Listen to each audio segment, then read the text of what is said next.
So I'm sitting outside painting a little bit ago. It's Friday afternoon. Friday afternoon, April 17th. This is the Wizard Podcast, episode 20, with Dr. Mark Jesinoski. So I was just outside painting. I was painting more or less all day today and yesterday, which means I paint for 3 or 4 hours and the rest is all busy work around it. And I have the girls swirling around me, and if I can, I'll splice in a little bit of the action from today. And the girls got to paint with me quite a bit until they decided to make a magic potion. That took them away from their painting duties. So it's Friday afternoon, San Diego, late afternoon sun, hazy sky, partially cloudy. Got a breeze going on, got some birds chirping, a little dog in the distance, the occasional Cobra helicopter going over. And sometimes it takes 2 or 3 hours, but you get into this trance almost. You get into this dance and you get into this rhythm, especially when I paint outside. I get into this rhythm of just feeling. You just feel the nature around you. You feel the energy around you. You feel it all. And you let go. And eventually you're just in a space that is beyond thought, beyond attachment, beyond fear, beyond, you're in it. And by in it, I mean you're so in the moment that you don't even contemplate the moment. You don't even try to have a dialogue about the moment. You don't try to you don't wrap the moment in a thought. You're just in it. And you just have this sense of all things being interconnected, all things part of the same thing. I may have 2 little girls show up here in a second. So just getting to be in this space and noticing, after a while, kind of coming back. It's like you're floating around in the sky for a while, and you come back and you're like, okay, where am I? And what led me to hit pause on the painting and come in here and decide to do this was I was just fascinated by where emotions come from and how easily, and I think it's really helpful when you get into a space like that where you're really not even asking questions. You're not thinking, oh, what's going to happen? What's next? What's the future? What do I need to anticipate?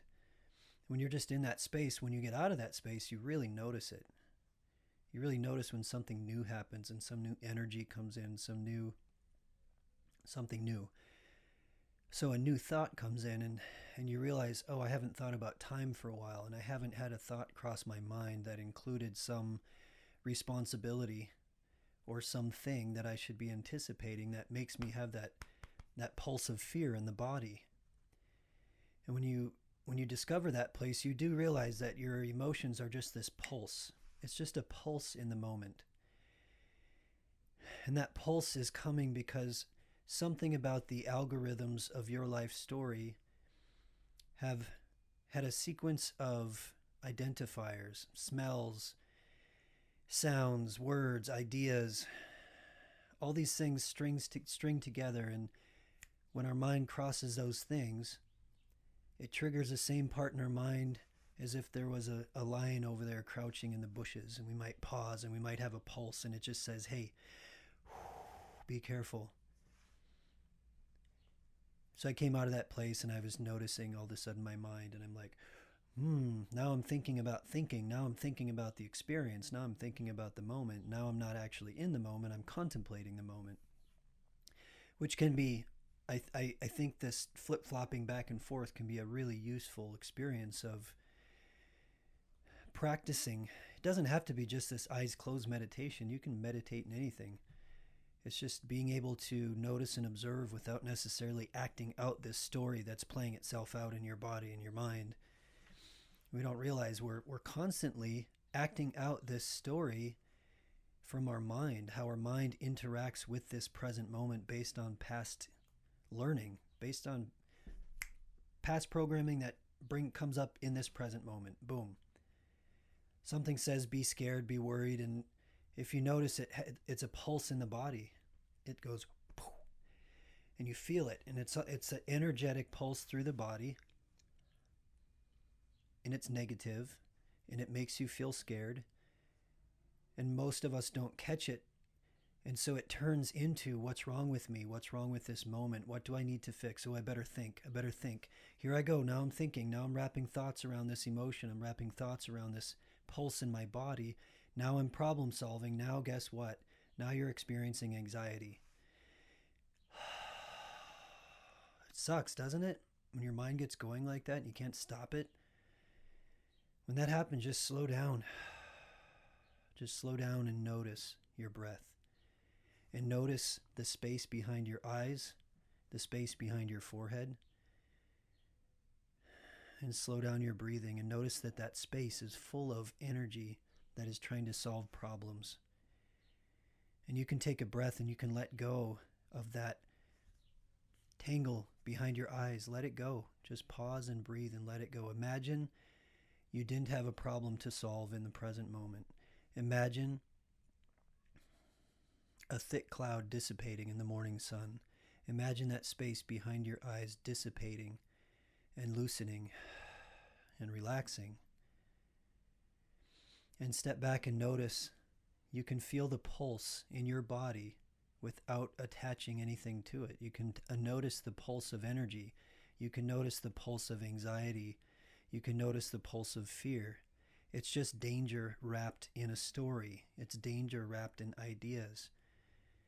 And you realize that you're just having pulses in the moment, and we're attaching words to those pulses, and we're attaching judgment and perception to those pulses. And it's the way that we act that story out that actually dictates how we perceive the present moment, how we interact with others, how we interact with the world. And this is how we create. This is how we create according to fear or according to love. And as I came into awareness of that thought that I was having of time all of a sudden and anticipating it and realizing, wow, my emotions happen really easy. All I got to do is let my attention go to a place. And if that place has an attachment to it, an attachment of fear, I'll have a pulse in my body, and that pulse has the potential to start the machine rolling, right? The locomotive of the mind moving, and pretty soon it's going so much you just can't stop those thoughts, and you can't stop the obsessions and the problem solving, and you can't stop thinking about that person that you hate. Can't stop thinking about that person that's been mean to you, or the unfairness of the world. Pretty soon you're seeing the present moment through the lens of fear, through the lens of resentment, through the lens of being a victim. You're telling a story. Realize you can turn that story off in the present moment. Slow the thought down. Slow the breath down. Imagine turning down that space behind your eyes, just like the volume. And imagine being in the silence of your own breath. And imagine just letting go of those thoughts. Imagine just noticing your body as it is. Noticing the sensations as they emerge. And realizing when you notice those sensations, you actually notice there's an energy behind it. And that energy can be, we can attach different words to it. And as soon as we attach words to it, it becomes a thing. But that energy feels negative or positive. It feels light or dark. It feels masculine or feminine. Some energy makes us want to control and want to fix and want to hurt. Some energy makes us want to love and makes us want to nurture and makes us want to create. Some energy makes us want to separate and divide. Some energy makes us want to come together and be symbiotic with each other and with nature. Sometimes we'd call that masculine and feminine energy. Men and women both have that. We all have it in different proportions. When we're really injured, when we're really traumatized, it's on this real seminal level, a real ground level, real foundational level. It's this energetic pulse that we interpret. And when you learn to listen to that pulse, you realize, oh, I'm just feeling fear, and I'm turning that fear into a story. pretty soon we turn fear into goblins and ghouls and, all kinds of crazy shit that we create.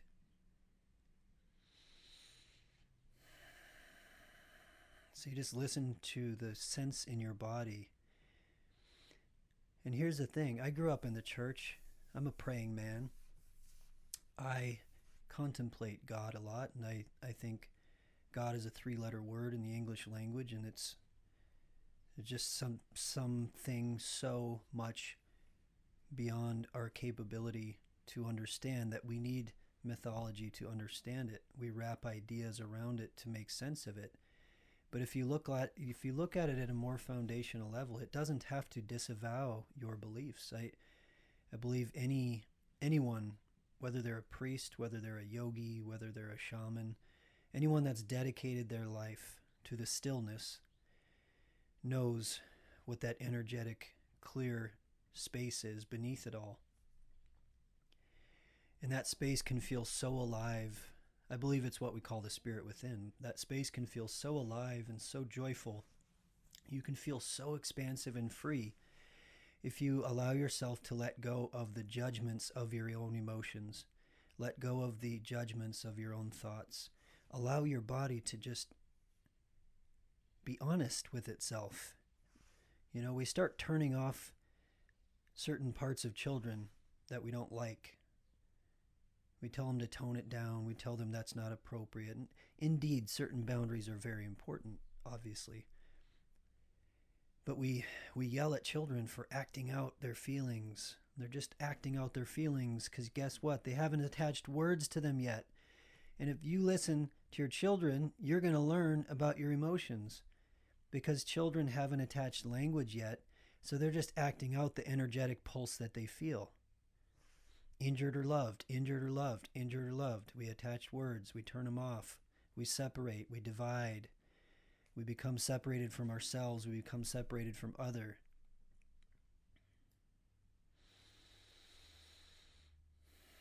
And when I was noticing that feeling out there, and I was noticing how easily the pulse takes place, how easy that story starts getting told, and pretty soon I'm thinking about, what's next? What am I going to have to worry about? What am I going to have to prepare for and put my armor on for and put my fear on for in the next month?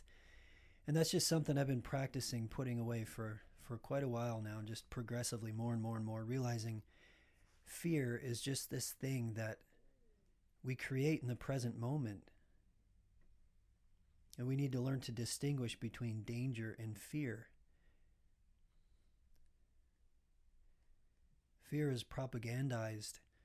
I was noticing in that moment when I noticed that emotion and just taking a pulse of everyone, and noticing how easily people start wrapping thoughts and ideas around this current time that we're in. Everyone's got their own theory of what's happening. And I have my own theories too. I have positive theories. I have negative theories. But they're all theories. And what I notice is the more curious I've been in my life, the deeper I go down the rabbit hole, the more that I allow myself to be open to just things as they are in the present moment, without the filter, without the attachment, without the ego, letting it be what it is in the moment. The more you realize how easily these stories start to be told, just how easily these stories start to emerge out of how we interpret our emotions. And when I look at what's happening out there, I look at Facebook, I look at social media, I see this unbelievable. You have two different energies out there. If you really want to just simplify it all, you have two energies. You have one energy that is, this is a time of great change and we can flow and adapt to this time, and what you make of this moment is what you are going to create in the future. So take responsibility for this moment, be present, put your presence in a state of love and kindness, and that's what you're going to create and manifest moving forward in your life.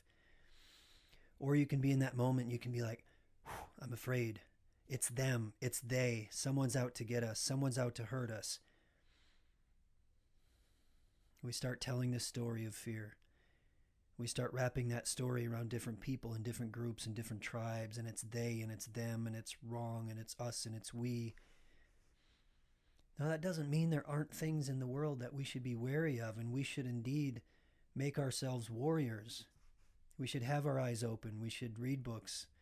We should learn to listen and observe and challenge our own perspectives and our own feelings and our own bodies, and learn to refine our perspective to a more refined, honest truth in the present moment.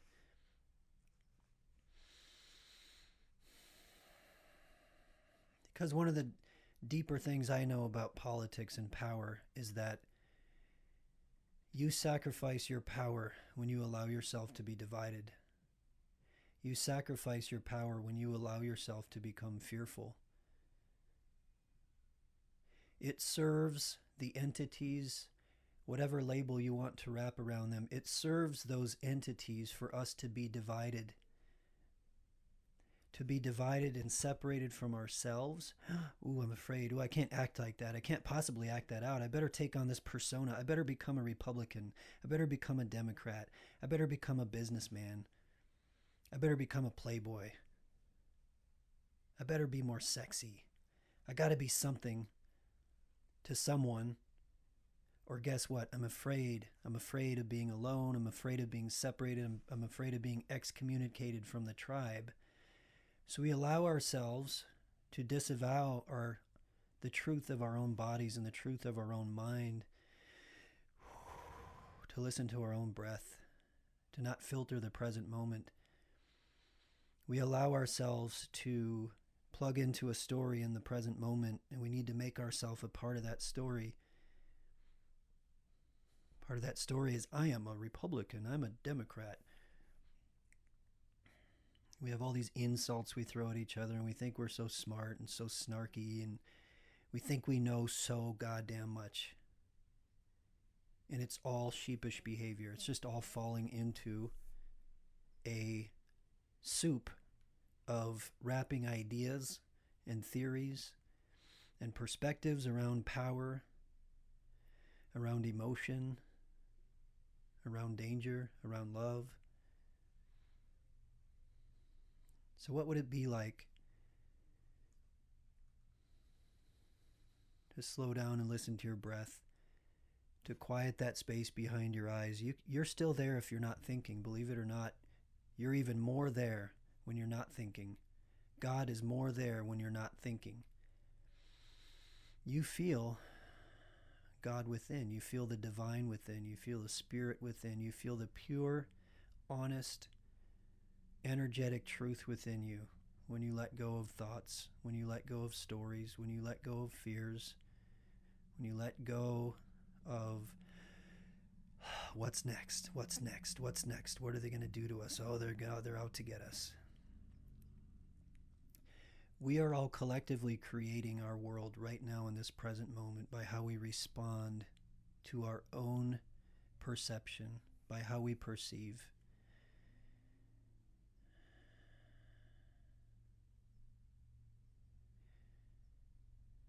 We can put our attention into certain thoughts and ideas, and that will make our emotions a certain thing. Our emotions just follow wherever our attention is.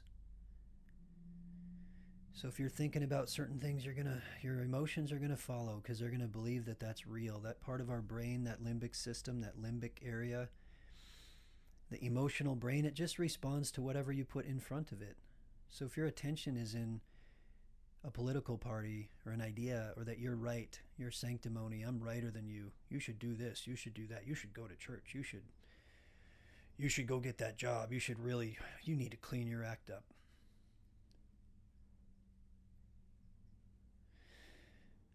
The emotional brain will believe whatever you put in front of it.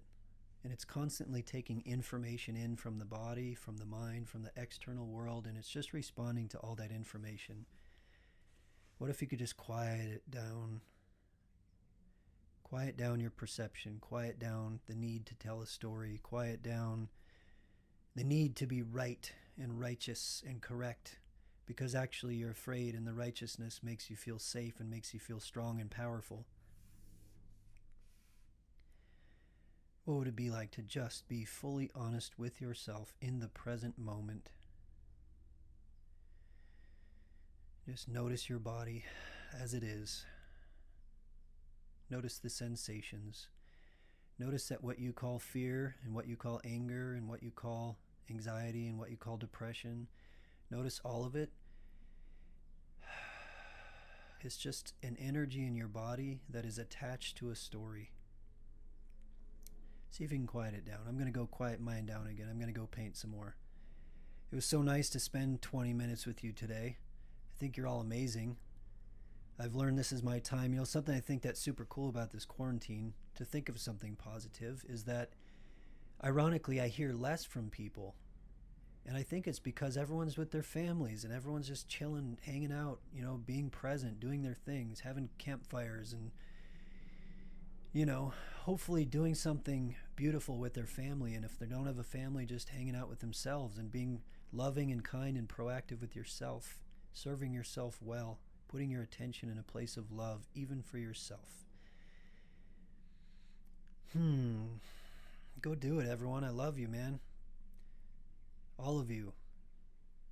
Brothers, sisters, friends, colleagues, clients, wonderful new friends, all good people.